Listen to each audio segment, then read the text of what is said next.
All right, guys, welcome back to the Low Carb Consultant Podcast. So I'm thrilled to bring on Dr. Jonathan Schoeff, a board certified general surgeon, longevity medicine expert, and co-founder of the Longevity Lab in Greenwood Village, Colorado. With over 2 decades of experience in minimally invasive spine surgery and a personal drive fueled by self-experimentation and scientific rigor, Dr. John has become a pioneer in precision longevity medicine, which is a data-driven, personalized approach to health optimization. His clinic blends hormone therapy, metabolic health, wellness injections, and aesthetic science into a concierge model that helps high performers live longer, stronger, and more vibrant lives. So, Dr. Schoeff, man, it's a pleasure to meet you here. Great to have you on. Looking forward to getting into everything with you. Likewise, it's a pleasure. Yeah, absolutely. And maybe for the listeners who are not familiar with your work or who you are quite yet, would you mind just giving the listeners just a real brief background on yourself and what drove you towards this specific practice that you've got right now? Yeah, I think the abbreviated version, I am a surgeon by trade and by training. I've had a long-standing passion, if not obsession, for health and performance. I think that the combination of really that passion and some life circumstance really drove myself and my wife. We co-founded this practice um, to really dive much deeper into the longevity aspects of healthcare. You're going to hear a term, everything from medicine 3.0 to I don't like terms like anti-aging. I feel like Hmm. that allows too much latitude and assumption that, well, things are normally going to go bad, so we'll just try to slow that process. My strong belief in what we've come to realize through our own literal self-experimentation is that longevity really is not just duration, it's quality of life. But I'm a firm believer that the last 30 years, 3, 4 decades of life should be better than the first three. At least in part because we do a lot of dumb stuff in the first three.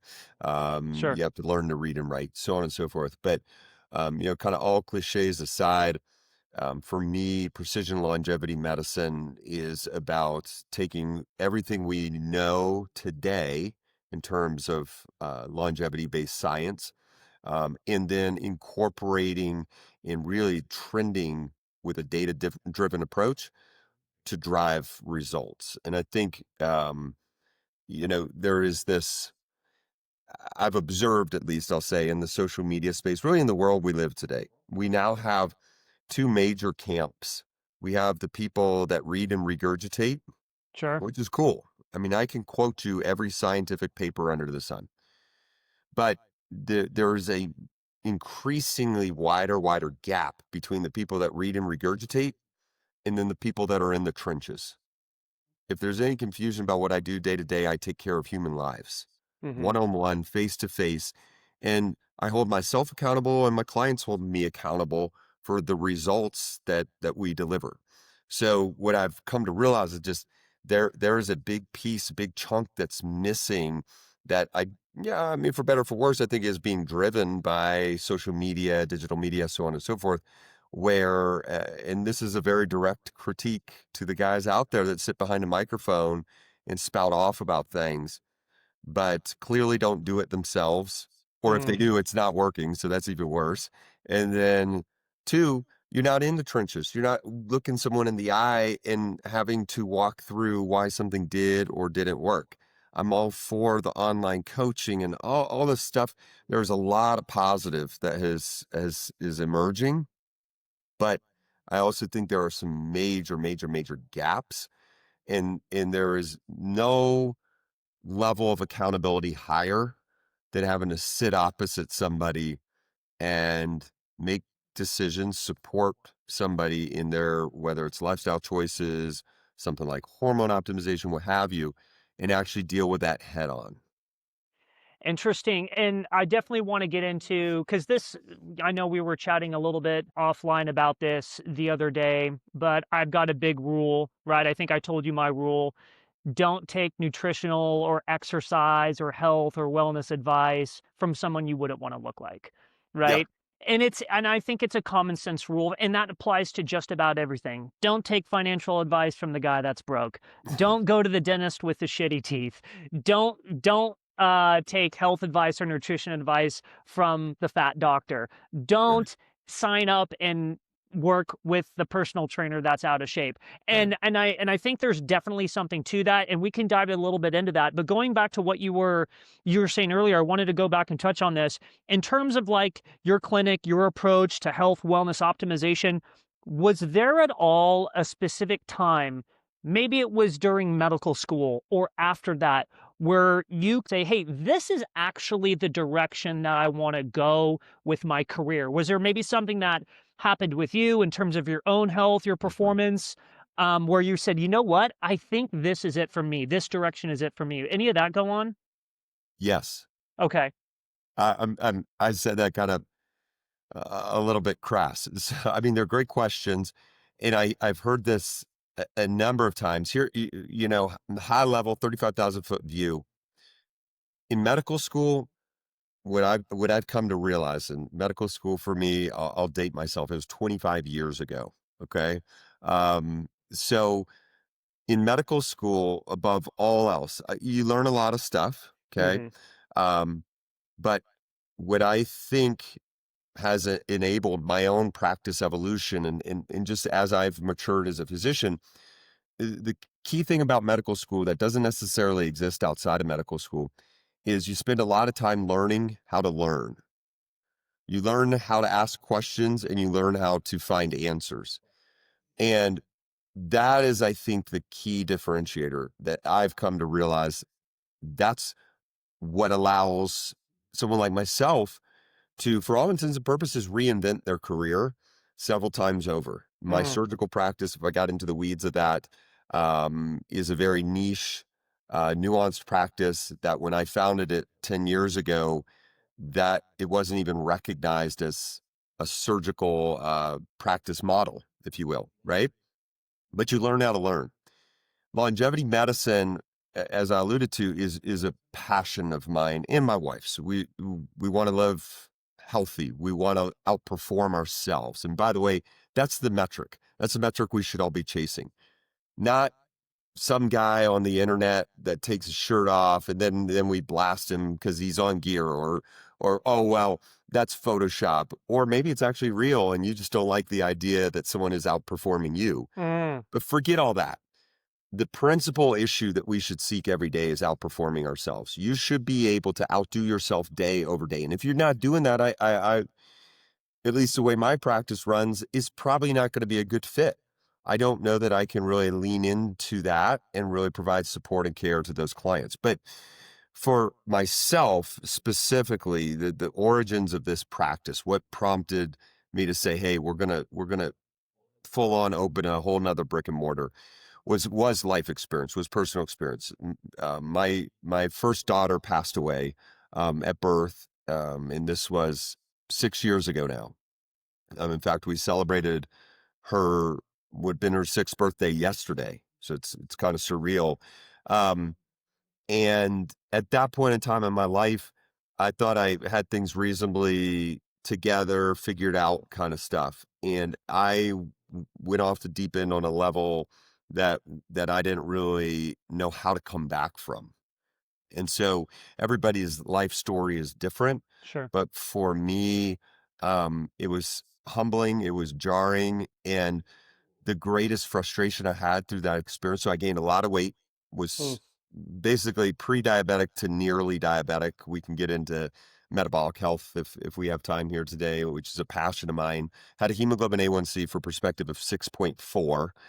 6.5 is diabetic, right? yeah. Um, and found out a lot about myself. My vice is Sour Patch Kids. I like to consume, and I can consume massive quantities of sugar. You'll see me get into riffs with people in social media. Sugar's not an addictive substance. Talk to the millions and millions and millions, the 73% of Americans who are overweight or obese, and probably some portion of them will tell you, yeah, if sugar hits my tongue, I'm done. If I have one Sour Patch Kid, Max, I have a whole bag. There's no, It's and that is an addictive That's funny. behavior You and pattern. I share a very similar interest in candy. It's my son's Perfect. favorite candy. It's my favorite candy. I'm weak with those as well. Well, Yeah, you're not weak, okay? You have this thing you have this thing called dopamine in your brain, sure. okay? And sugar has a very powerful dopaminergic effect. Guess what else does? Alcohol. Guess what else does? Pornography. Guess what? I mean, we can go down the list, okay? Yeah, So we split hairs. I got this blown up recently about like, oh, well, it's not in the, psychiatry diagnosis manual. There, food addiction is not a true addiction because it's not in a psychiatry manual. Hmm. And I said, well, so when the next manual rolls out and people put two and two together and they now call it a food addiction, are you going to tell me that food addiction didn't exist previously, not till the book came out? I mean, this is the problem. You get where I'm going with this. yeah, This is the challenge we're facing with this modern area of people have a lot of information at their fingertips, and there are a lot of people, and this is not a knock. I'm not saying someone's uneducated by any stretch, but the rules have been kind of adapted and modified to fit a very extreme environment, which is called social media, right? It's black, white, right, wrong. The truth is in here, highly nuanced. And by the way, 5 years from now, we may be talking about something else. Now, I'm going to sure. tell you today, we're still talking about the inflammation, fatty acid theory behind insulin and resistance, for example. So I mean, I say my one of my major soapboxes is that reverse insulin resistance, you're going to live longer. Um, but there is a prevailing theory that is antiquated based on whole body inflammation, over caloried, over fat diet that drives insulin resistance. Now, not only does that not make any legitimate sense because the only human stimulus for insulin secretion is glucose, but notwithstanding that fact, we now have trillions, almost trillions of data points in terms of glucose levels, glucose variability. And what we will see, and I will stake my career on it in the next 5 years, is that the pendulum is going to swing back and say, we need to start looking at glucose variability as an independent predictor and an independent risk factor for progression to metabolic dysfunction. Hmm. Have I totally lost you here? No, not at all. So the moral of the story is this, though, with all that said, um, it really came down to, for me, I fell off the wagon big time in my own life. And when I said, hey, like, I got to right the ship for myself, for my Sure. son, for my family. And you start searching, right? I, s- I struggled to this day. I was never able to compile my own team to help get back on track. And that's a disturbing thought as a physician. Like I should have the inside track. I should have the resources, right? That's my job. And so what hit me and what really hit my wife too is that it's not as easy as it sounds. Say you are highly motivated, you're a seeker. You want to find what's like, well, you're getting ping ponged around between people selling supplements, between unfortunately doctors that may still be practicing 1980s medicine. And so the longevity lab for us was really a passion project that was about sharing our experience, not only our life experience, but our health experience, Hmm. and really compiling best in class, science backed, evidence based strategies to achieve real meaningful results. Yeah, that's absolutely fantastic and amazing. And so take me back. So after the tragic situation with your Mhm. daughter, obviously with anybody, right? That would be an emotional roller coaster. Yeah. Sounds like you went down the path of becoming overweight. And I think this is where a lot of people can benefit from what you started to do. Hmm. Right, because like I think you said earlier, everyone's got their own journey, everyone's got their own story, everyone's got their own past experiences, traumas, whatever the case. Hmm. So when you were in that dark place and you were maybe putting on weight and you decided to like, hey, I've got to make a change. I can't do this anymore. What things then did you start to implement with your own self where you started to see? Was it just changing the diet? Was it getting into gyms? Like what were some of the things and the steps you started to take in regards to changing things around for you specifically? Well, I mean, we talk a lot about science. I think I'd be remiss to say I think the number one, the divining principle, literally, was faith, and looking for deeper meaning, but also recognizing that I was, lack of sounding cheesy, but I was lost. Like I derailed, and Mhm. we rely so heavily. I have always relied so heavily on my ability to recover and all my ability to self sustain and all that stuff. So I think that the humbling part of the experience, and but I would say this as an aside, Max, is I feel like it's also given me a greater sense of empathy for others. I mean, 10 years ago, I was the guy that said, I'm just going to come out and say it. If you're overweight, you're lazy, right? Oh, what's your deal? You can't just push away from the dinner table? I mean, do you really need to keep eating, eating, eating? Mhm. Well, I now have a different perspective, like you said. I mean, life takes a course. We can get into the science, but so faith was huge. I think from a scientific perspective, I think the reality that trips so many people up, and people use it in different formats, but the idea that radical change is the only option. I need to Mm. overhaul. I need to 180. I need to do these extreme, right? And we see it in so many different formats. When you've got the extreme personal trainers. You got the guys that are like, yeah, yeah, yeah, just eat everything. It'll probably come out in the wash. Let's focus on gaining muscle, right? Well, Mhm. that's probably not going to get you there. But then you got the other guys that are like zero carb, do that, right? And it's very clear the critique is, well, when you push someone to these extremes, they're going to fail, right? So the reality to me has become, and this is what I really focus on with clients, is I'm only going to ask you to do 3 to 5 things, Mm. and I'm going to select those 3 to 5 things from a long, long, long, long list of science-backed, evidence-based protocols that are most likely to deliver the greatest differential of results. What would those 3 to 5 things be? It's pretty Would it be simple. different from person to person, or do you Absolutely, it's going to be unique. Right. Yeah. So it's absolutely going to be unique to the individual. Okay. But I will say this, the simplest thing that you and I can do, and everybody on planet Earth could do, to markedly alter their metabolic profile, which, if we can agree, metabolic dysfunction is driving disease in America, is gain muscle. Mm. So those 3 to 5 things, typically, if you really dissected them out, are going to be pertinent to that individual's deficits in their ability to gain muscle. Make sense? Yes. Max, if you're in the gym every day, that's awesome. I don't have to address it. Okay. So that gives me a little wiggle room. Let's talk about what your hormone profile looks like. Where's the opportunity to optimize, so on and so forth, right? So Mhm. it's 100% unique to the individual.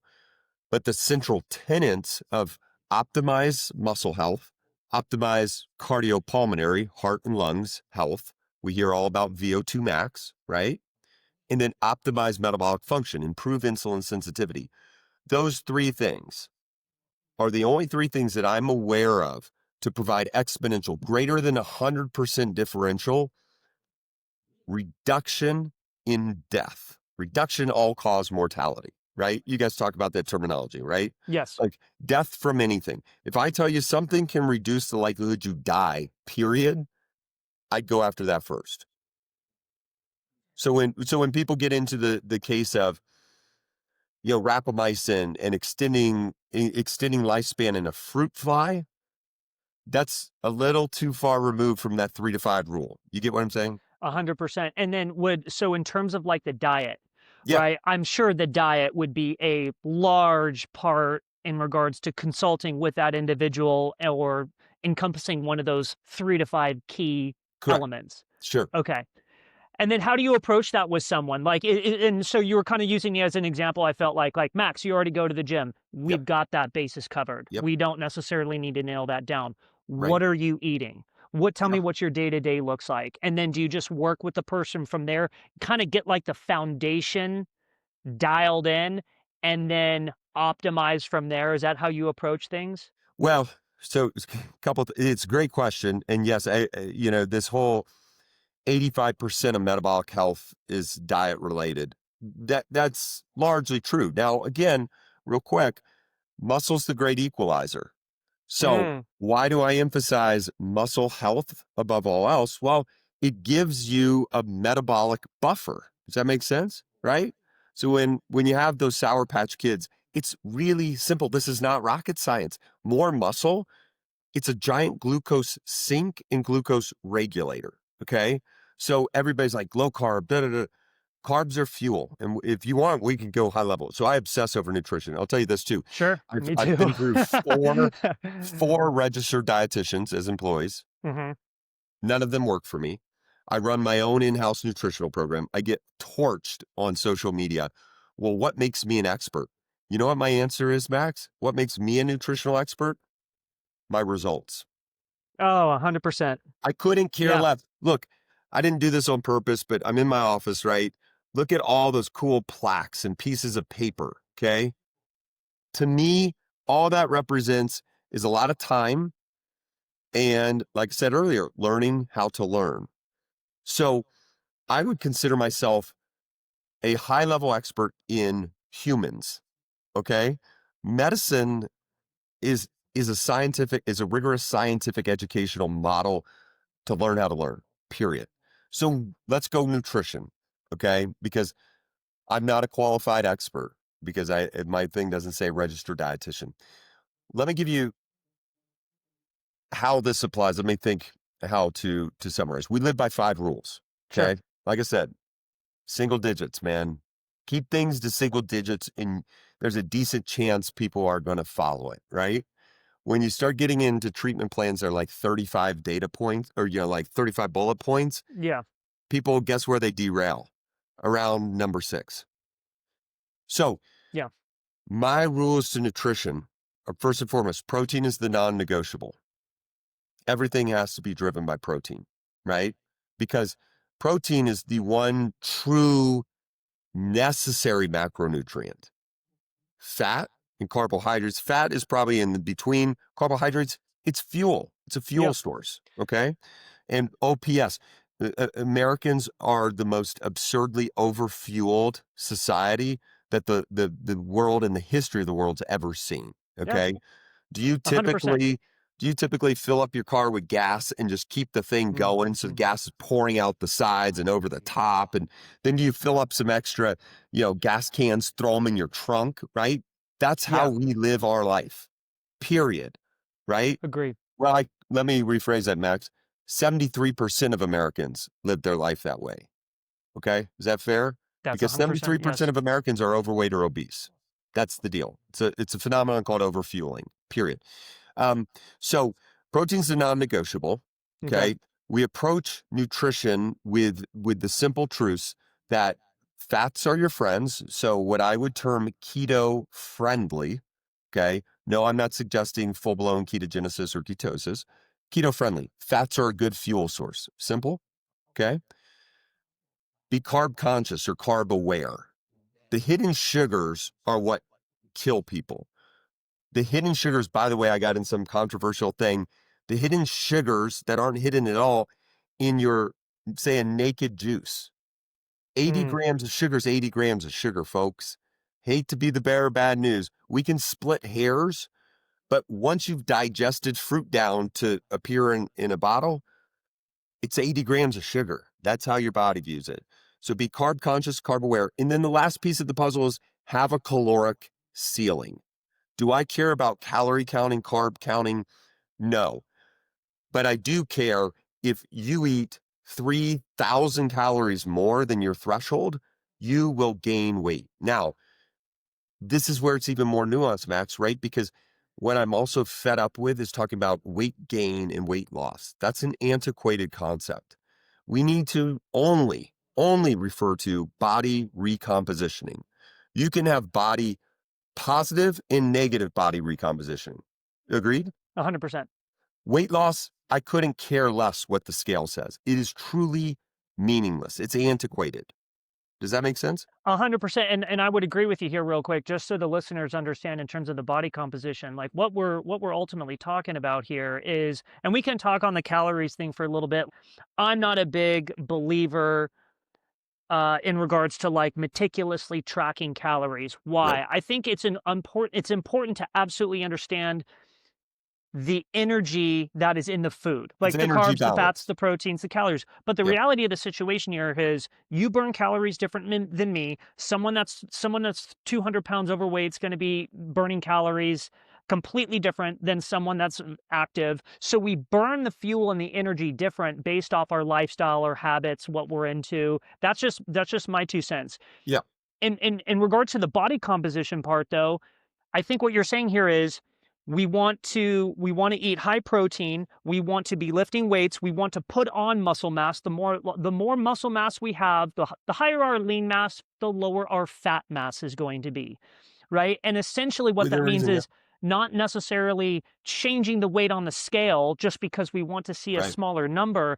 It's ultimately increasing our muscle mass percentage, which will Yeah. essentially decrease the body fat percentage, and that's what changing the body composition means, is what I'm saying. That's what you're Yep. referring to. Yep. Yeah. I'll take it. Let's do it like a half step for spot Sure. on. Um, I think this is a little bit of an asterisk because you just kind of said it and alluded to it. Body fat percentage is just a calculation. It's Hmm. just mathematical equation. Fat mass is an absolute parameter. Okay. So how much fat, how many pounds of fat do you have on your body? That's the absolute. So you're right. Add muscle to your frame, your body fat percentage goes down, assuming all other things are equal. That's just simple math. Hmm. But take it a step further.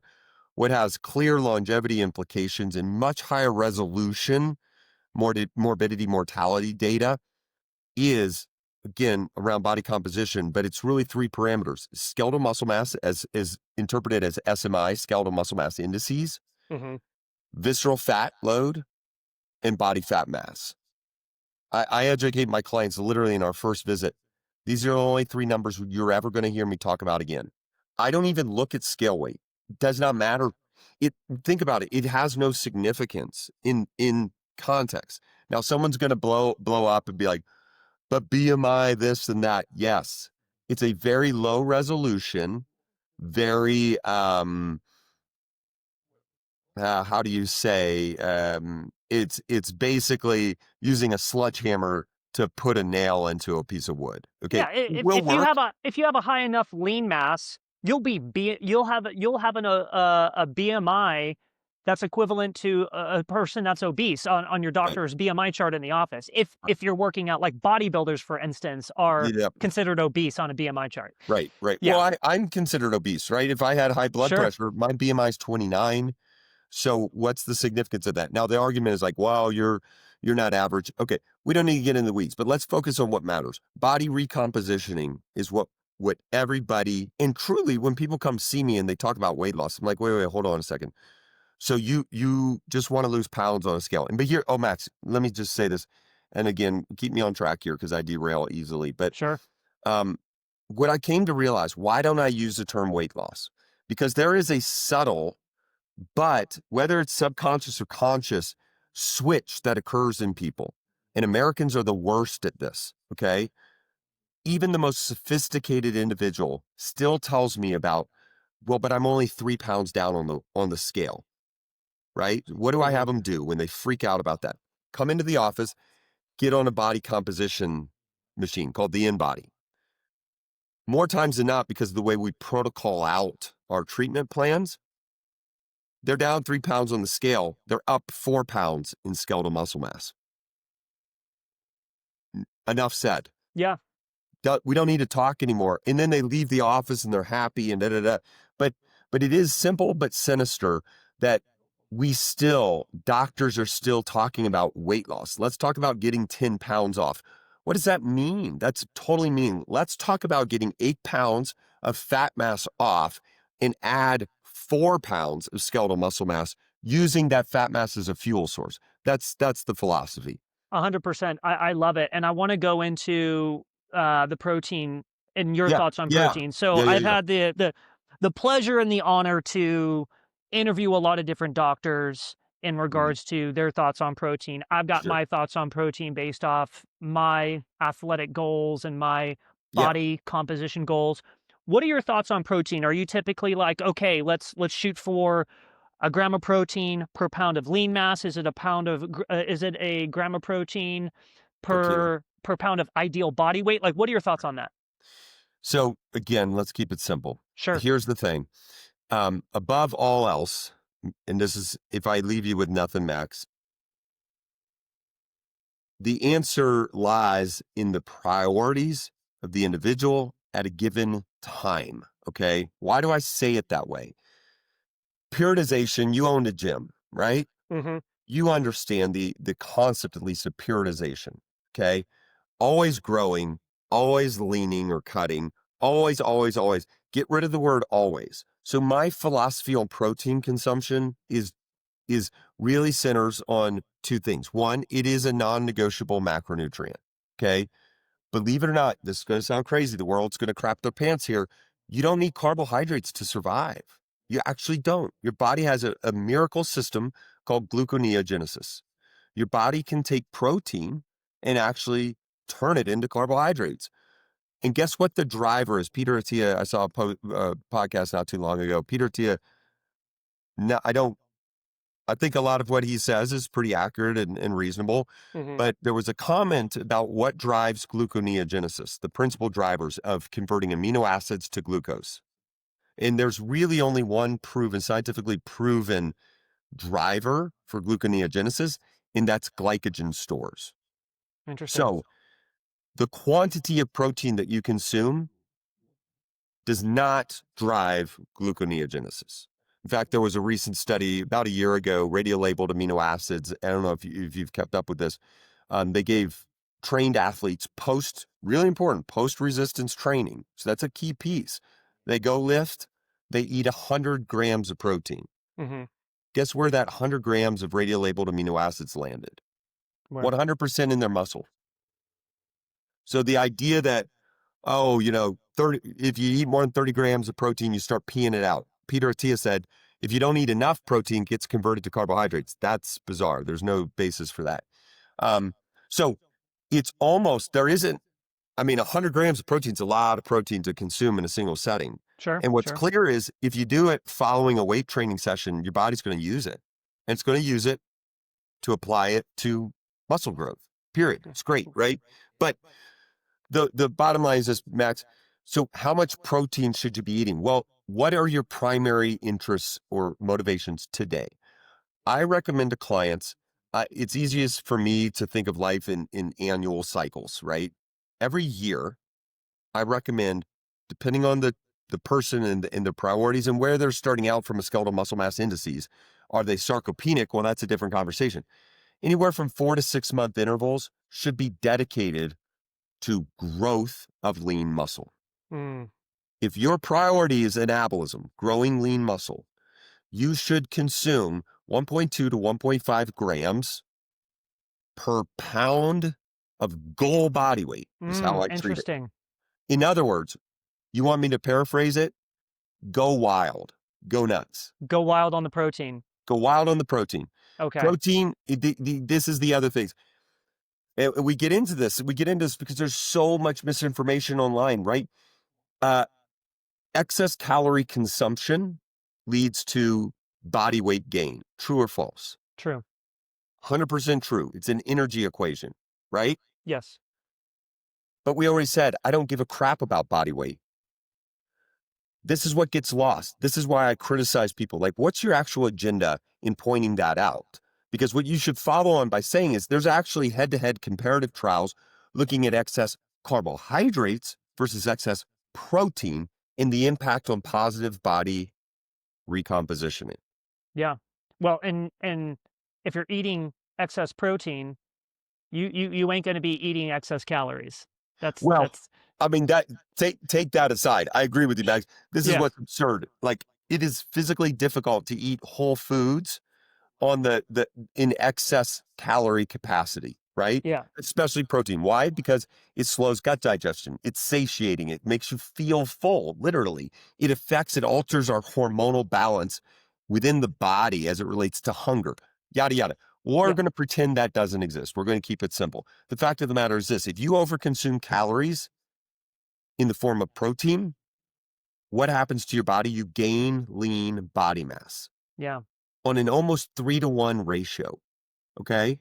And That's another way to look at it real quick is if you increase calories from protein, I would say again on the flip side, you would naturally eat less calories from carbohydrates and fat. right. Once Yeah. again, Yeah. Matt, this is where I've been told I overcomplicate things. To me, it's No pretty way. simple. No, it is. Protein's the non-negotiable. Eat protein first, literally and metaphorically. Every diet, okay, every program I construct is driven first and foremost by protein. If you're in an anabolic phase, no, that doesn't mean steroids. That means you're growing muscle, okay? Yep.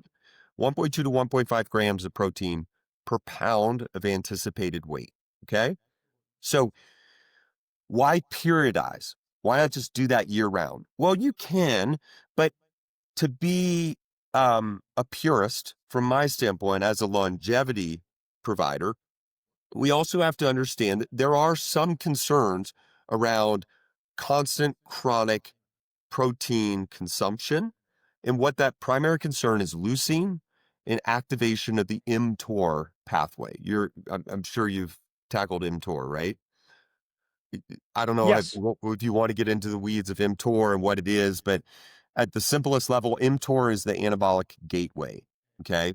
So for mTOR to be activated, we need a stimulus, things like insulin, things like leucine as a free amino acid. Turn on mTOR. When mTOR is on, you're building muscle. Now, we know based on population studies, more muscle, better survivability. Correct. That's the gross understanding.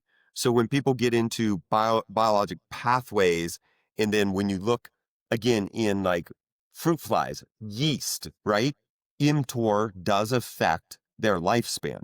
Now, I don't know about you. I don't feel much like a fruit fly today. But if I did, I do want to acknowledge the mTOR pathway and the potential impact on longevity. So the simple truth is this: you want to know how to turn off mTOR? Cut your protein to a maintenance level. Fast. I'm a huge advocate for prolonged water fasting. We could Mhm. talk about how we incorporate that into Oh, I'd love nutritional to. strategies. Yeah. Okay. So the moral story, everybody wants me to give the answer that's 1.2 grams per pound of body weight, go to town. But that I don't think that's the right answer. I think when you are trying to build muscle, you you you definitely, the data is clear, you need to be consuming that level of protein. So let's kind of put a little bow on that, because what's interesting is, so I was talking to Zane Griggs yesterday. Dude's been on the cover of Men's Fitness, like Yeah, very in shape guy. right. And we were talking about how your body adapts, and you were kind of Yes, alluding, and you were just talking about eating periodization, but almost eating cyclically, like yeah, going through these periods yeah, of, and that makes sense. We are human beings that have evolved on planet Earth.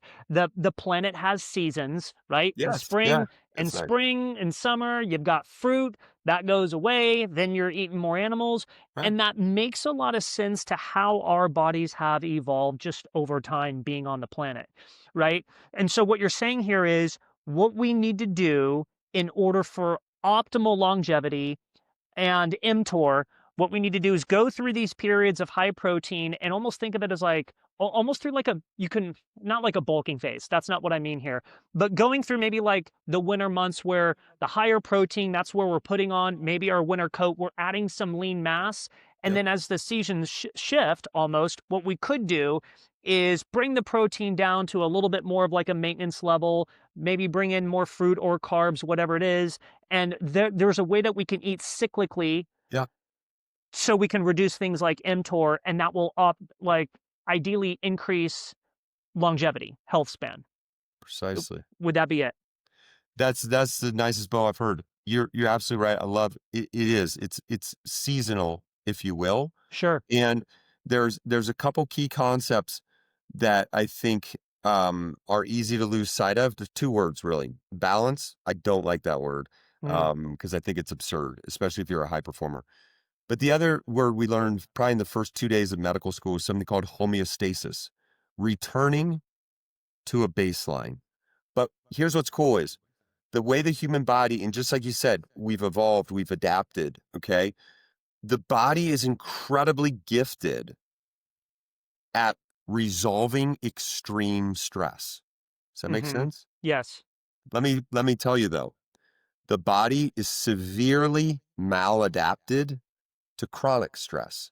Do you see the difference?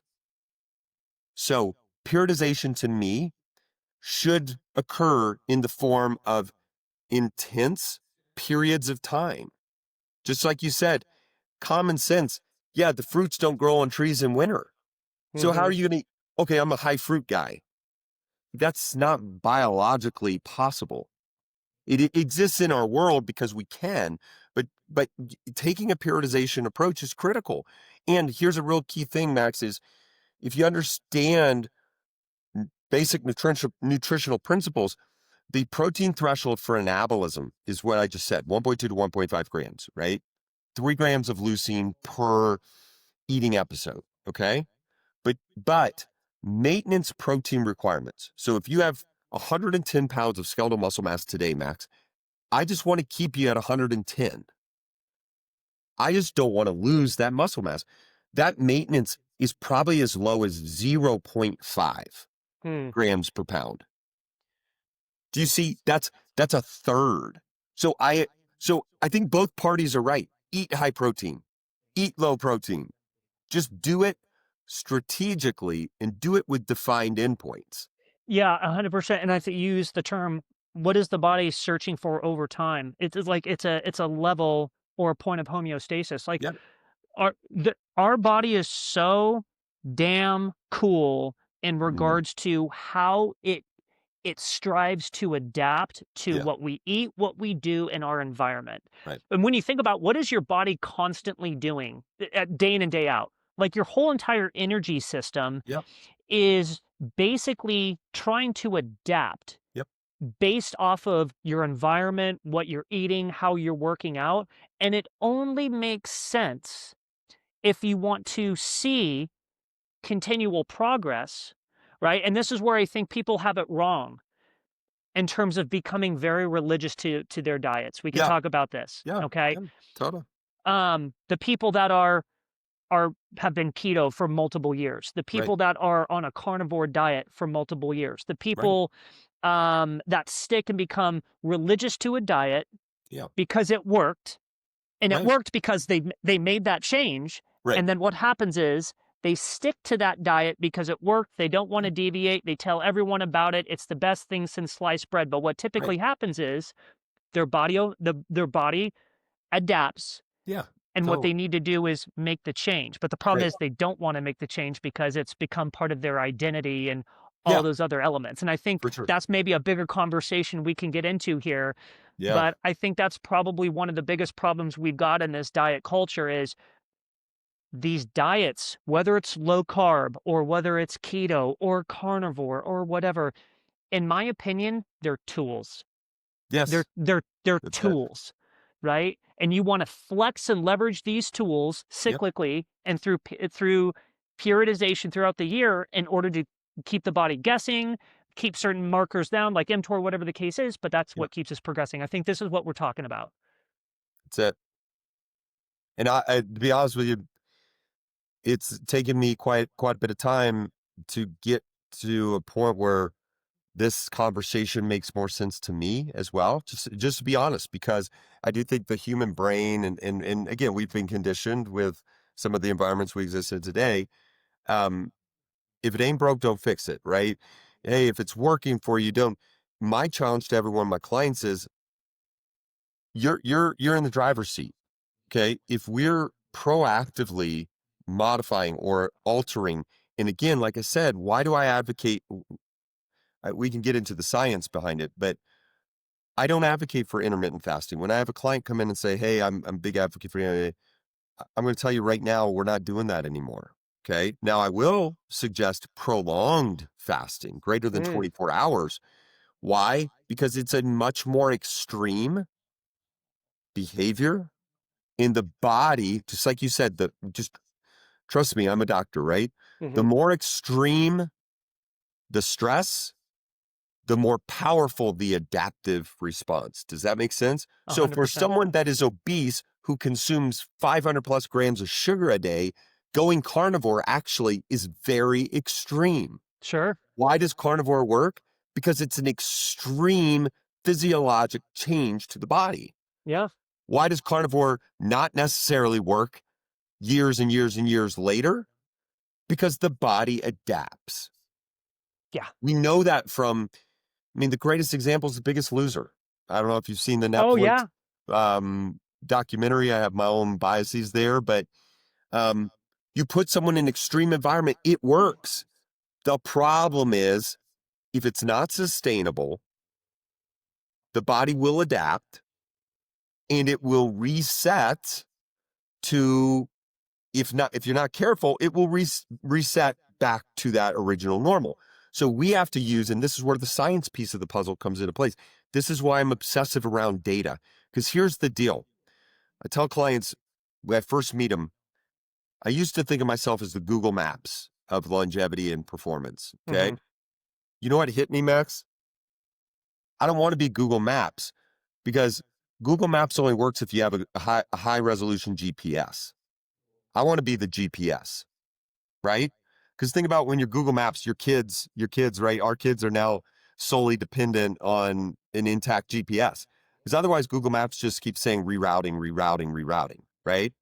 So, in order to achieve success in the most efficient manner possible, we have to have a very clear path plotted, but then we have to have a mechanism to tell us if we get off track. That's what GPS is, right? Yes. Yep. It's just extremely high resolution. You're pinging that satellite every 2.5 seconds. That's what we do in my practice, constantly accumulating data and reintegrating those data points. Hey, if I make a left turn when it should have been a right, I want to know that within about the first 5 seconds of making the wrong turn. Diets, exercise, all the models we pursue in the world today, you don't know you made a wrong turn for months upon months upon months. And if you're really lucky, it takes years and you can't figure out, right? How many people do you hear about? I've been doing it all right. I've been doing my cardio, but I'm not seeing change. Well, that's one of two reasons. You don't know where you are, or two, what you're doing is not extreme enough. No, I'm not saying you need to be a Navy SEAL. What I'm talking about is restricting calories for Hmm. 24 hours. Okay. And for the people out there, you will survive. No one's going to die on a 24-hour fast. But that compared to a cumulative 24-hour fast using an intermittent fasting strategy has radically different metabolic effects, 100%. Agree. right? Oh, So absolutely. let's not make it, because my biggest criticism with intermittent fasting is, listen, generally speaking, you do anything day over day over day over day, it Yeah. is going to lose its potency over time. The body adapts, like we were Yeah. just saying. Yeah. Yep. Yeah. Your body is going to recognize the times in which you eat. If you're doing intermittent Yeah. fasting, and I play around with a lot of different intermittent fasting strategies. I've done Mhm. like OMAD and alternate day fasting. But the, Right. the the key to see success with that is to Yeah. change the fasting times. If Right. you every single day are eating at noon and 6, two big meals, Yeah. that'll work until the body Yeah. recognizes it and Yeah. and learns it, and Yeah. then you're gonna have to switch it up. I know we're coming up here on time a little bit. This has been a fantastic conversation. I've got some other things I wanna, Yeah. to Yeah. get into, Doc. Um, we were talking about this at the very beginning. You're clearly an in shape guy. You look great. And we were talking about my number one rule at the beginning, right? Don't take nutritional advice from someone you wouldn't want to look like. Can you maybe walk us through what your day to day looks like in terms of when you wake up, when you first eat, when you work out, supplements you take, Yeah. nighttime routine, just like a typical day so people get a good understanding of how you are specifically living on a day to day, Yeah. maybe so they can incorporate some of the same principles. Yeah, for sure. So again, you ended the question with the word principles. and that's the key to me. I've done everything extreme. Like you said, I've played around with the fastings, the diets, the calorie counting, so on and so forth. I've landed on a couple really powerful technologies and tools that I think Mm, have enabled me to not sit around and count calories, to have a general concept of what's going in my body and be purposeful. By the way, that's rule number 5. I didn't say, but fuel with a purpose. Be purposeful about what you do. We're talking about nutrition, but whether it's spiritual health, mental health, physical health, be purposeful. The guy I work out with, he says intentionality is everything. So being intentional with what you eat and why you eat, no difference than being intentional about spending time with your kids, right? So sure. my day to day, because I wear 2 big professional hats. I still am doing surgery 4 to 5 days a week. So my surgery day starts typically at 7 a.m. Um, my habits based on 2 young kids are anything but optimized, and I'm very transparent about that. I think it's also what I try to engage with clients about is I have to look at each individual within the context of who they are and what their life is. If I tell someone with 2 young kids, I know what that's like. Well, I need you getting exactly 8 hours of sleep. I need you, right? We come up with this whole list. Well, when are they going to eat, go to work, play with their kids, right? It all of a sudden just becomes ridiculous. So, um, I'm typically up 6 a.m. This goes back to, and I'm going to break this down maybe for your purposes. Where am I at in my annual cycle? Mm. Okay, so right now, currently today, I'm in a muscle gaining cycle. So I eat first thing in the morning. I fuel with a purpose. I concentrate my carbs and calories in the first meal of the day. In fact, what I aim for, call me crazy, is about 60% of my total daily calories first meal of the day. Oh, wow. Interesting. Why? Okay, cool. Why? Because I need fuel. Why would I mean, if you break it down that way and look at percentages, why would the average American, by the way, eat 65% of their daily calories the last meal of the day? I would My agree with question that is, 100%. my question is just very simple. Let's keep it basic. Why? What are you, what do you think your body's doing with all that fuel? When you're parking your car up at your winter mountain home, and you're leaving it there and you're not going to touch it for 6 months, do you make sure you top off the fuel tank? Why would that doesn't make any sense? Like I said, are you a doomsday guy, or you can put gas in the trunk and then park it in a garage? All someone's got to do is light a cigarette and we're done. Yeah. So so I concentrate carbs and calories first thing in the morning. Um, and then I also, the other piece of periodization is how I break out my fuel sources based on my training goals. So again, I'm in the operating room. I'm always on my feet. One general principle I live by is movement, just like muscle is medicine. Whenever possible, move. Get in the habit. This is a rarity for me to be sitting in a chair. I Mhm. pace. Get in the habit of pacing. When you're on the phone with your buddy, go outside and walk in circles. You're going to look goofy, but move. What is what's so bad? We live in an overfueled sedentary society. Change those 2 things and you change a lot, okay? So, calories, carbs early, and then I always consume carbs based on a training day. If it's a heavy resistance training day, like I said, right now I'm in a muscle building phase. By the way, overtraining, undertraining, equally bad.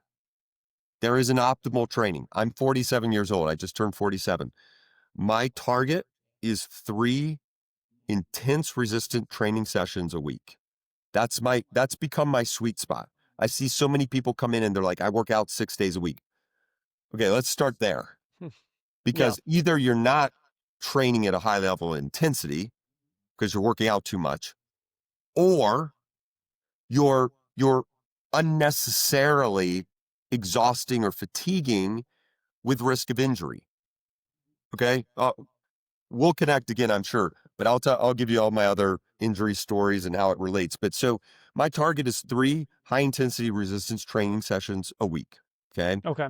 I try to layer in cardiometabolic activity anytime I train. So that's the other piece of the puzzle for me. So you don't split the days up? You don't you typically, it sounds like to me you do like a Monday, Wednesday, Friday, or a Tuesday, Thursday, Saturday, and then you'll do the training and the cardio in the same session. You don't do like the cardio days in between the training? So in an ideal world, I would love to be able to layer in cardio on other days.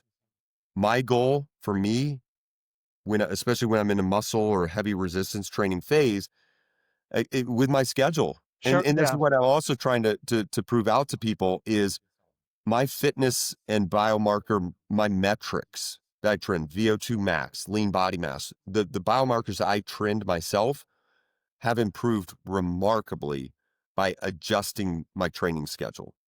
So 3 days for a 40-something-year-old guy, if you're training at max intensity, that probably is, and that's what the scientific evidence would trend towards. Again, efficiency. Gone are the days of being in the gym 2 hours. Above all else, you don't have 2 hours. But here's the more important thing, Max. You don't need 2 hours. Okay. Because No, you if don't. you're really training 2 hours and you're not a professional athlete, I'm going to call BS, right? You're either sitting there talking to your buddies, so you're not a max intensity guy, or You're dilly-dallying on the phone. That's what yes, I think. Yeah. yeah.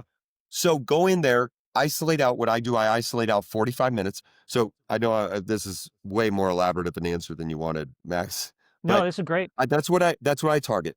I target sauna post training session whenever possible. What kind of sauna? High heat, dry finish, 185 degrees or above, 20 minutes after session. So I'm always trying to push. So I'm in a muscle building phase, but I'm still trying to use every adjunct to optimize cardiopulmonary performance. One of the best modalities that's zero intensity is high heat sauna. Mm, Does that make sense? yes, it does. So high heat sauna to improve VO2 max, even when not training towards VO2 max. I love Okay. it. Um, I limit cold exposure. I limit anti-inflammatories during that precision muscle health phase. And then again, my protein intake, 1.2 to 1.5 grams. I love the high protein approach, and that makes a lot of sense. And it's really just giving me some ideas on how I can, going back to like eating cyclically, periodization. It's Yep. giving me some ideas on, things that I might be able to change up with my own training routine and Yeah. diet and protein intake. I love it. I know we're coming up here on time. I had a Yeah. Yeah. couple other questions. I want to be respectful of what else you got going on for the rest of your day, but I did want to get into some of the optimization stuff before we kind of Yeah. wrap up here, because I know your clinic offers like NAD and peptide and hormone optimization. What would be maybe the top 5 things someone could implement in terms of diet, lifestyle, and compounds Okay. that you might recommend in order to see like solid optimization right out of the Yeah. gate? Yeah. So I think, if we're going to simplify it down, um, above all else, have the nutrient content, quality, and consistency to achieve the end goal. It's like we have said, build muscle, more protein, Got maintain it. muscle, less protein. Okay. Hmm. Number two, creatine, dirt cheap, maximize muscle and brain performance. Okay. Strong mind, strong body is longevity in a nutshell. Um, Metabolic optimization, because of the world we live in. Okay. We just have to be realists. Okay. The likelihood that you eat whole foods, farm to table, and you're not either a trillionaire or live in a commune is essentially zero. So I live in a real world where I ask people to do real things. So my go-to metabolic supplement is dihydroberberine, Mm. the most potent, right? So are you familiar with berberine? I'm familiar with Okay. berberine, but I'm not really Metformin. specific with that exact compound you just said. So what does Well, that do? yeah, no, the dihydroberberine is in the berberine family. Oh, okay. It's just a more concentrated bioavailable form. So let's just think berberine, but why Okay. berberine? Metformin, which sadly I hear a lot of people talk about, which is a pharmaceutical compound, does a couple things, but in classic terms, it was the great optimizer for insulin sensitivity. Like I said, of those three components to longevity, muscle, heart, lungs, metabolic, insulin sensitivity, bear in mind, here's what's cool. I didn't get into this, but real quick, understand that insulin sensitivity is really at the root. It is the root cause of metabolic dysfunction. It is. We can get into it. I can do all the whole science and everything. It's at the root cause of death and dying today in the United States. Okay. Understand, why do I say it? Type 2 diabetes is sort of the stage 4 insulin resistance. It's the most advanced, sort of the terminal point of insulin resistance. And if you look at the data in the leading causes of death in the United States today and what diabetics experience, there's a 3-fold higher risk of cardiovascular death. There's a 2.5-fold higher risk of stroke. There's a 2.8 to 3.x higher risk of dementia. Okay. Like there's a 2.5x, by the way, higher risk of cancer.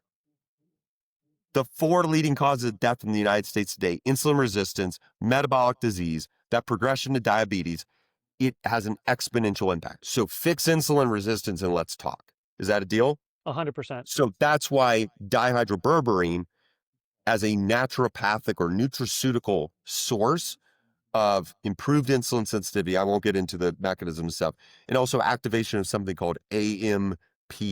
The AMPK pathway is one of the classic longevity pathways. Again, we can get into the weeds of it. Dihydroberberine, as a naturally occurring substance, is the most potent activator of those. So without a doubt, promoting insulin sensitivity, and the product I use has dihydroberberine and something called NC, which moderates glucose spikes. Okay. So is that fair? Number That's 3. great. Yeah. Number 4, yeah. Everybody wants to know, okay, well, if you could only take one supplement, it's like, I would say optimize your vitamin and mineral status. What people leave off the table, I'd say most commonly, are trace minerals. Okay. So having a good quality supplement, methylated B vitamins, okay, in the form of a multivitamin. Magnesium is low-hanging fruit that gets Mm. left off almost uniformly. Everybody's like, well, what form? I use glycinate and threonate in combination. Magnesium glycinate and magnesium threonate. Strong mind, strong body. Glycinate, metabolic health, muscle performance. Threonate crosses the blood-brain barrier, improves cognition, sleep, etc. Is that fair? That's great. Number 5, get off your ass. Move. Mm-hmm. Okay. The idea that I did a reaction video recently is guys like, well, you got to work out like a Navy SEAL and just, how about this? Get off your ass and move. Just walk. Mm-hmm. Start there. Is it going to make you look like yourself, Max? No, it's not. But movement as a starting point is going to address so much in the form of metabolic dysfunction, muscle health, and cardiopulmonary health. No, it's not sprints, but it's something. So that's where I would start. Okay. That's beautiful. Last, I got 2 questions here Yeah. that I definitely like to ask a lot of my more fitness guests, because I know you're a doctor that likes to work out. So Yeah. I want to ask you some movement and exercise questions here real quick. Top 5 foods. If you can only eat 5 foods for the rest of your life, Okay. what would they be? With what endpoint in mind? Well, I know this is kind of a funny question now because we were talking about eating cyclically, but Yeah, yeah. let's maybe better frame it then. For performance, maybe? We're in a muscle building phase. The phase Yeah. that you're in right now that you were talking about earlier. We're in a muscle building phase. We want to put on more lean mass. Top Yeah. 5 foods. Grass-fed beef, number 1. That's my go-to protein source. Leaner beef, better. Don't waste the unhealthy taste piece of the puzzle. I love ground bison. 90-10 is a workhorse. I eat pounds of that a day. So ensuring quality source of protein. Number 2, to balance, even in a high protein phase, oily fishes. There's no reason that the argument with carnivore is the ingestion of saturated fats, animal-based fats. So balance that with oily fish. your fuel sources have to be high quality. Okay. If you're a grains person, don't touch anything but sprouted grains. There really is just, it's not necessary. The idea that you need to spike glucose off the charts to get an insulin spike and all that stuff, you're much better with sustained, stable glucose levels and the insulin response to that and not dealing with metabolic dysfunction. My workhorses, orange vegetables. So that's Interesting. sweet potatoes, carrots, yams, that piece of the puzzle. So Any specific reason or why around the color specifically? optimal moderate GI carbs, Okay, oh, all right, that makes sense. right? I So didn't know if it great. was a beta carotene thing or something No, like that. definitely not. No. If you're talking performance, right? We're really focused on building blocks, amino acids, and Yeah, fuel sources. got And it. if you're in a muscle building phase, and I'm guilty of this, I have done the low carb muscle building. It doesn't work for 1,000 reasons. So carbs aren't bad. Put them to good use. Always fuel. Again, I'm fueling, consuming 75%, by the way, 75% of my daily carbs come before my workout. Interesting. Right? So all the repletion data, I that's a whole nother conversation, but well, you should overload carbs post training. You should replete carbs. The data does support that, but you should do it in 1 hour blocks of time to progressively reaccumulate versus the dirty bulk where you go to Dairy Queen and house, 3 milkshakes. So, Used to do that in my 20s. no, I used to do a lot of things in my 20s. Like Yeah. I said, the last 30 better than the first. Um, Yeah. and then you want to know my workhorse for fuel? Black Hmm, beans. Black interesting. beans are. Do you know? You know of Tim Ferriss? I'm a big fan. You know what? When we were chatting the other day, I saw that book on your desk, and I read the 4 Hour Body. Yep.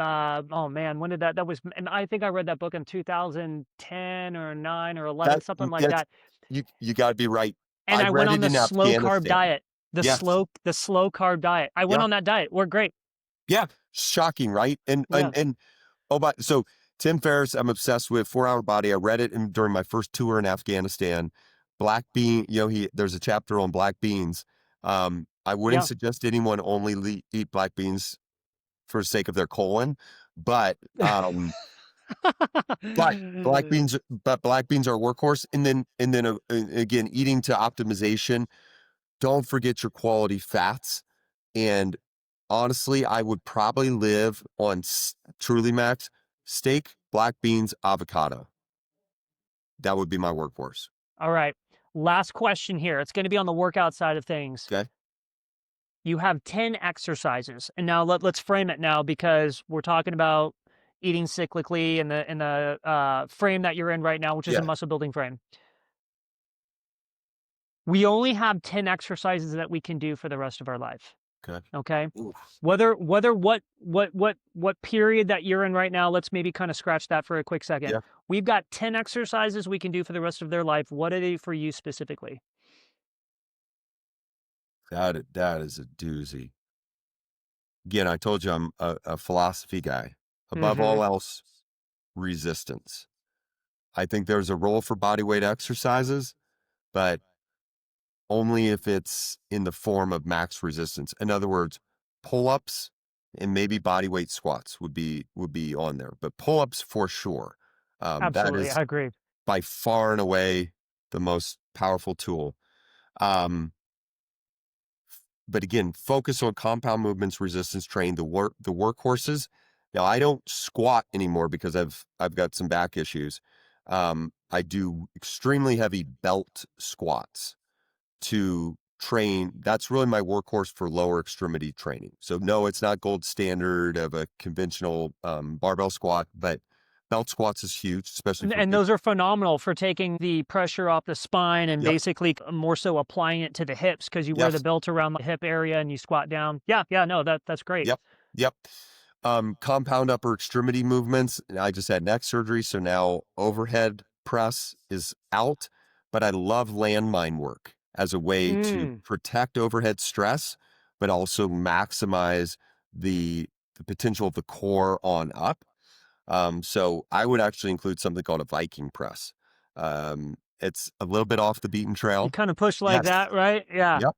Yep. So you don't, I'm a spine guy for a living. You don't stress post your chain, your facets as much. Um, so where am I at? Am I at 4? Yeah, I think so. So So you up to said the pull-ups, you said belt squat, you got the Viking press. Maybe I Viking missed. press. Okay. Um, uh, then again, if it was safe for me to do more mobility, snatches and cleans, Okay. both, because again, they're huge, huge, huge, heavy compound lifts. Um, I let's see, so that puts me at 5. Yep, we're at 5. Man alive. So much to choose from. I would do a powerful chest torso lift. I'm a huge advocate for an incline press max resistance, because you get really the entirety of the upper anterior torso. Okay. Um, and again, I'd lean on probably weighted, we'll say weighted pull-ups, but we already kind of covered that. Um, core and mobility is huge. I was going to ask anything for the abs. Yeah, yeah. So I am a believer of, not like, hey, you get your abs with everything else. Doing isolated core movements, I think, are huge. Um, the the best I know, it's termed a lot of different things, but trying to think the best way. Basically like spider crunches. So a reverse curl to extension. Okay. Um, does that make sense? Yeah, is So it like kind of I like like it you're on a laying on your back and you're I'm trying to think. you're secured overhead here, Okay. and you're going on a essentially on a reverse incline, like on a decline Oh, bench, got it. Yes, yes. right? Um, so I think that's huge. I think that's your best core. Um, and then the rest I would include have a cardiometabolic focus, sled work, rope work by a long shot, and then again integration into compound complex movements. So I'm a big echo bike combo guy Mhm. because it's a whole body. Sprints for me, for 1,000 reasons, don't work great. But whether you row, whether you do an echo bike, or whether you do the ultimate to me, also my love hate is ski erg. Um, Oh, yeah. so that's how I would round it out. Beautiful. Well said, Dr. Chef. This was absolutely fantastic, man. I feel like you dropped a ton of value for the listeners. Where can people find you online, get in contact with you, fund Yeah. your stuff, potentially work with you? Yeah. Please follow me. Instagram is just my name. Hopefully we can put a link at John Chef. I will. Um, high yield, day-to-day applicable content. Our website, longevitylabwellness.com, reflects on our entire brand, but really the clinical aspects are what I am so passionate about, driving.